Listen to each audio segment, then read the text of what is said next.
Alam mo ba na may mga paaralan sa Pilipinas na parang pabrika ng diploma? Ayon sa Education Commission o EDCOM2 report ng Kongreso, dumarami raw ang mga tinatawag na diploma bills. Ito yung mga graduate school na kulang sa professor training, kulang sa research ethics at kulang sa tunay na academic rigor.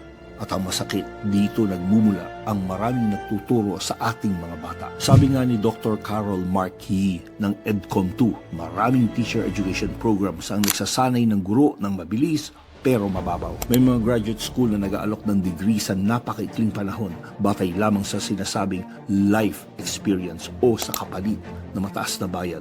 Walang tunay na research, walang tunay na pagsusuri. Kapag ang graduate education ay ginawang negosyo at hindi misyon, tandaan natin na ang biktima ay ang mga kabataan. Ang solusyon, Teacher Education Quality Index, isang pambansang sistema na maglalabas ng listahan ng mga lehitimo, may integridad at may mataas na pamantayan ng mga graduate schools. Hindi sapat ang diploma.